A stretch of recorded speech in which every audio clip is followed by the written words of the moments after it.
Hello friends, once again welcome to Indian polity MCQ series. आज के जो questions हैं वो हम स्टार्ट करेंगे। देखो भाई, इंडियन पॉलिटी के क्वेश्चन हर एग्ज़ाम में पूछे जाते हैं। ओके, ऐसा कोई वनडे एग्ज़ाम नहीं जिसमें जीएस हो और इंडियन पॉलिटी नहीं हो। इंडियन पॉलिटी के क्वेश्चंस 20% से लेकर के 30% तक मिनिमम होते हैं। आपका पूरा एग्ज़ाम का जो रिज़ल्ट है वो ये तय कर देती है इंडियन पॉलिटी। तो इंडियन पॉलिटी के जो क्वेश्चंस हैं वो हमें करना बहुत ज़रूरी है। और बहुत एक आसान अच्छी बात ये है कि जो इंडियन पॉलिटी के जो क्वेश्चंस हैं वो मोस्टली रिपीट भी हो जाते हैं। छोटे छोटे जो एग्ज़ाम्स होते हैं वनडे एग्ज़ाम, जैसे बैंकिंग हो गया, जैसे कि एसएससी हो गया, प्रीलिम्स एग्ज़ाम्स हो गए, तो कई क्वेश्चंस इसमें रिपीट हो जाते हैं। तो आज का देखिए हम क्वेश्चन जो देखने जा रहे हैं ये यूपी पीसीएस में पूछा गया है। क्वेश्चन है, which one of the given subjects is not correctly matched with their list. एक तरफ सब्जेक्ट दिए हुए हैं, एक तरफ लिस्ट दी हुई है और पूछा है भाई कौन सा करेक्ट नहीं है। हमें क्वेश्चन को सही से पढ़ना भी ज़रूरी है। कई बार लिखा होता है which one is correctly matched, और हम क्या करते हैं कि क्वेश्चन को ठीक से पढ़ते नहीं, सीधे आंसर पर जाते हैं। पहला दिखाई दे रहा है कि फॉरेस्ट कॉन्करेंट लिस्ट में, हमने टिक किया और आगे बढ़ गए। अरे भैया ये सही है, इसके अलावा दो और सही हैं। पब्लिक हेल्थ स्टेट का है, पोस्ट ऑफिस यूनियन का, ये भी सही है। एक ही गलत है इसमें, स्टॉक एक्सचेंज जो कि कॉन्करेंट लिस्ट में, ये गलत है, जबकि ये है आपका यूनियन लिस्ट का। तो हमारा आंसर कौन सा है? जो गलत है वही हमारा आंसर है। तो हमें करना था बी टिक और हम ए टिक करके चले आए। जो भी बच्चे 1-2 नंबर से फेल होते हैं, आप उनसे बात कीजिए, उनको ढूंढिए और आपको वो बताएंगे कि उन्होंने कहीं ना कहीं ऐसी ही गलती करी होगी। तो हमें ध्यान रखना है कि कंपटीशन के ज़माने में एक नंबर इंपॉर्टेंट है और हमें जो है ऐसी गलती नहीं करनी है। तो दोस्तों, मैंने आपको आंसर क्या बताया इसका? मैंने आंसर बी बताया। अब हम बढ़ते हैं आज के दूसरे क्वेश्चन की तरफ। ये क्वेश्चन भी देखिए यूपी पीसीएस में पूछा गया है। तो इसमें लिस्ट मैच करानी है हमें। एक तरफ लिस्ट हैं और एक तरफ उनके सब्जेक्ट्स हैं। तो देखो, सेंसस सबको मालूम है, सेंसस जो है सेंट्रल गवर्नमेंट कराती है, तो यूनियन लिस्ट का सब्जेक्ट हो गया। ठीक है, पुलिस हमेशा स्टेट पुलिस होती है, Haryana police, Uttar Pradesh police, Punjab police आपने सुना ही होगा, तो स्टेट लिस्ट का सब्जेक्ट हो गया।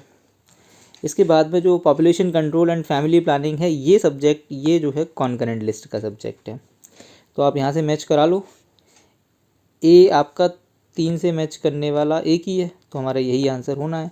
बाकी मैच करा लो। बी 1 से मैच कर रहा है, बिल्कुल सही है। सी मैच कर रहा है हमारा 4 से, ये भी सही है।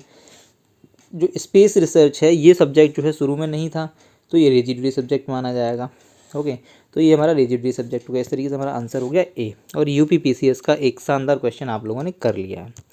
अब हम बढ़ते हैं नेक्स्ट क्वेश्चन की तरफ। इसका आंसर ए है और सारी एक्सप्लेनेशन यहाँ पे है, जैसा कि हमने अभी बातचीत की थी। ये क्वेश्चन देखिए आईएएस के एग्ज़ाम में पूछा गया है। अब देखो, आप यहाँ से देखो, यूपीएससी बहुत मज़ेदार क्वेश्चन पूछती है। उसने बोला कि which of the following provisions of the constitution of India have a bearing on the education. तो हमें सिंपल से ये देखना है कि भाई एजुकेशन को कौन से आर्टिकल्स अफेक्ट करते हैं। तो काफ़ी आर्टिकल अफेक्ट करते हैं एजुकेशन को, और यहाँ पे जो है पार्ट्स और सेक्शंस हमें दिए हुए हैं, शेड्यूल्स भी दिए हुए हैं कि कौन कौन से करते हैं वो बताओ। तो directive principle of state policy इन्होंने दे दिया। तो भाई directive principle of state policy हम जानते ही हैं कि जब हमारा देश आज़ाद हुआ था तो हमारे पास इतनी व्यवस्था नहीं थी कि हम लोगों को बढ़िया एजुकेशन दे पाएँ। तो वहाँ आर्टिकल 45 में भारत सरकार को निर्देश दिए गए थे कि जब भी संभव हो सके जो भी स्टेट है वो कोशिश करेगा कि लोगों को एजुकेशन दी जाए। तो ये हमारा बिल्कुल अफेक्ट करता है। Rural and urban local bodies, तो जो लोकल बॉडीज़ हैं उनके अंडर में कुछ स्कूल चलते हैं, तो वो भी अफेक्ट करेगा। मतलब लॉजिक की बात है, पूरा कॉन्स्टिट्यूशन आपको पढ़ने की ज़रूरत नहीं है कि नहीं। उसके बाद में 5th और 6th शेड्यूल, ये आपको मालूम है शेड्यूल्ड एरियाज और ट्राइबल एरियाज़ के लिए हैं। जब भी शेड्यूल्ड एरियाज़ और ट्राइबल एरियाज़ की बात होती है तो उनके overall socio economic political development और प्लानिंग की बात होती है। जो अपने शेड्यूल्ड ट्राइब्स हैं, तो जब उसकी बात होगी तो उसमें ऑब्वियसली एजुकेशन की भी बात होगी। 7th शेड्यूल में 3 लिस्टें हैं, union list, state list, concurrent list. वहाँ तो डेफिनेटली लिखा ही होगा कि एजुकेशन कौन सी लिस्ट का पार्ट बनेगा।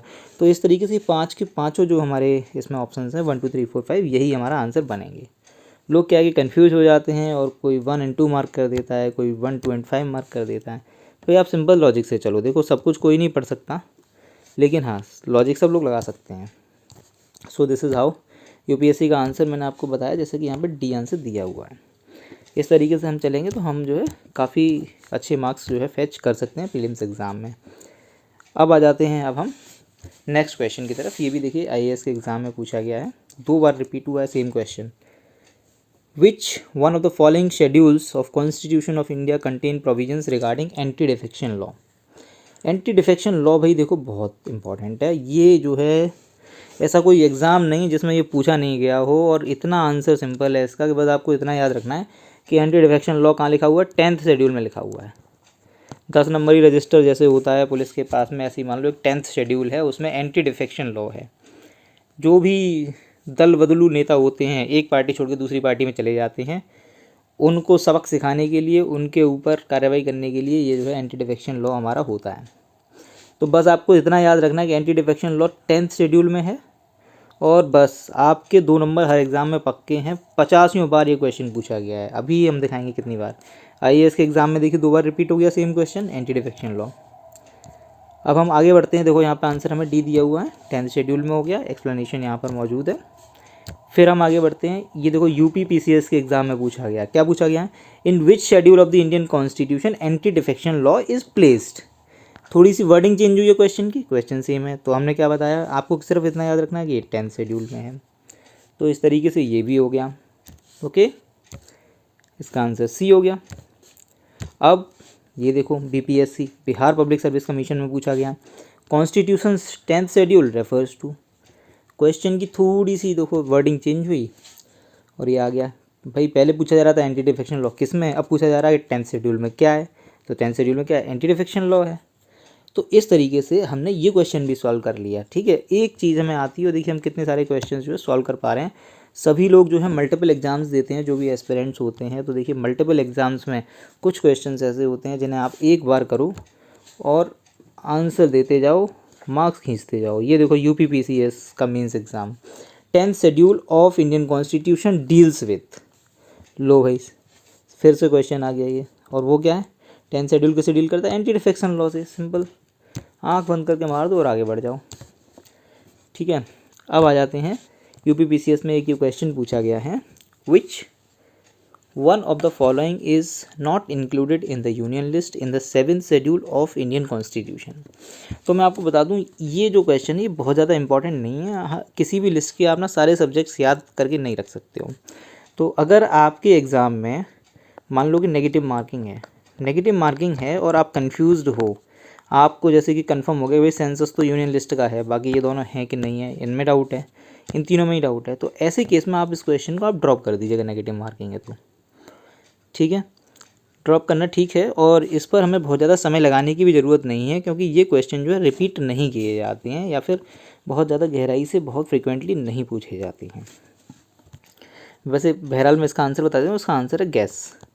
ठीक है, अब मैं तो इसलिए बता पा रहा हूँ क्योंकि मुझे ये आंसर मालूम है। बैंकिंग, सेंसस और इंश्योरेंस। एग्ज़ाम के टाइम में जो है कन्फ्यूजन हो सकती है, तो अगर कन्फ्यूजन हो रही है और अगर एग्ज़ाम में नेगेटिव मार्किंग है तो आप इस क्वेश्चन को छोड़ दीजिए। अगर नेगेटिव मार्किंग नहीं है तो ऑब्वियसली कुछ ना कुछ आपको मार्क करके आना ही आना है। ठीक है, तो आप थोड़ा सा अपना लॉजिक लगा करके जहाँ तक पहुँच सकते हैं वहाँ पहुँचने की कोशिश कीजिए। और अगर आपने 2 ऑप्शन एलिमिनेट कर लिए हैं, जैसे कि आपको बता दें कि बैंकिंग और सेंसस तो है ही नहीं, ठीक है, इन दोनों में से ही कोई एक आंसर हो सकता है। ठीक है, तो 50-50 के केस में भी अगर नेगेटिव मार्किंग है तो आप एक बार चांस ले सकते हैं, अगर आपके क्वेश्चंस कम अटैम्प्ट हुए हैं तो।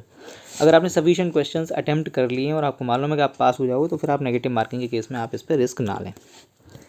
तो इस तरीके से इसका आंसर जो है डी है कि यूनियन लिस्ट में नहीं है। गैस जो सब्जेक्ट है वो यूनियन लिस्ट में नहीं है। अब हम आ जाते हैं यहाँ पे, विच ऑफ द फॉलोइंग, ये छत्तीसगढ़ पीसीएस में देखिए क्वेश्चन पूछा गया है, which of the following is not included in the union list of the constitution of India. तो ये भी लिस्ट वाला है, इसके लिए कुछ अलग से पढ़ने की ज़रूरत नहीं है, आप हमेशा से ही पढ़ते रहो, पूरी हिस्ट्री पढ़िए। डिफेंस, फॉरेन अफेयर्स, रेलवेज, ये हमेशा सेंटर के पास रखे जाते थे। तो आज की जो मॉडर्न इंडिया उसमें भी यही सिचुएशन है। डिफेंस, आर्मी आपने सुनी कभी उत्तर प्रदेश की कोई आर्मी है? कोई आर्मी नहीं है उत्तर प्रदेश की, इंडियन आर्मी है हमेशा। फॉरेन अफेयर्स आपने कभी सुना कि इंग्लैंड में जो उत्तर प्रदेश का कमीशन है? नहीं, इंडियन हाई कमीशन है, इंडियन एम्बेसी होती है, तो ये भी इंडिया का ही है, सेंट्रल गवर्नमेंट का है। रेलवेज आपने कभी सुनी ही नहीं होगी कि भाई हरियाणा की रेलवेज है, या फिर जो है उत्तर प्रदेश पुलिस, हरियाणा पुलिस सुनी होगी, लेकिन उत्तर प्रदेश रेलवे, हरियाणा रेलवे नहीं, इंडियन रेलवे होती है, भारतीय रेल। तो ये भी सेंट्रल गवर्नमेंट की, ये भी ठीक है। एग्रीकल्चर, लेकिन आपने नहीं सुना होगा कि इंडियन एग्रीकल्चर एक वर्ड सुना होगा, लेकिन हाँ ये स्टेट का सब्जेक्ट है। एग्रीकल्चर के कानून स्टेट्स बनाते हैं। तो इस तरीके से हमने ये क्वेश्चन कर लिया। अब देखिए ये भी क्वेश्चन देखिए IAS के एग्ज़ाम में पूछा गया, बहुत ही लेटेस्ट 2020 वाले पेपर में। Preamble of the constitution of India, ये एक इंटेलिजेंट क्वेश्चन है और एक प्रीएम्बल का चैप्टर है पूरा का पूरा। अपनी जो बुक है एम लक्ष्मीकांत, उसमें बहुत ब्यूटीफुली एक्सप्लेन किया हुआ है। अगर प्रीएम्बल का वो चैप्टर पढ़ लेंगे, 2 बार आप पढ़ लीजिए उसको, पढ़ने के बाद में प्रीएम्बल का कोई भी क्वेश्चन UPSC में किसी भी एग्ज़ाम में आ जाए, आप वो क्वेश्चन जरूर करके आएंगे, है ना। तो कभी कभार पूछे जाते हैं प्रीएम्बल के क्वेश्चन, ठीक है। इसमें देखिए preamble of the constitution of India is a part of the constitution. हमेशा ये कन्फ्यूजन रहता था कि भाई प्रीएम्बल है, जैसे एक बुक होती है तो एक बुक में इंडेक्स लिखी होती है, तो लोगों को कन्फ्यूजन रहता है कि जो इंडेक्स है उसको उस बुक का पार्ट माना जाए या नहीं माना जाए, ठीक है। तो यही कन्फ्यूजन हमारे प्रीएम्बल के केस में भी है। तो प्रीएम्बल हमारे कॉन्स्टिट्यूशन का पार्ट है कि नहीं, इस चीज़ पर डिटेल्ड डिस्कशन हुआ था सुप्रीम कोर्ट में। केशवानंद भारती केस में बहुत ज़्यादा डिटेल में चर्चा हुई है इस पर।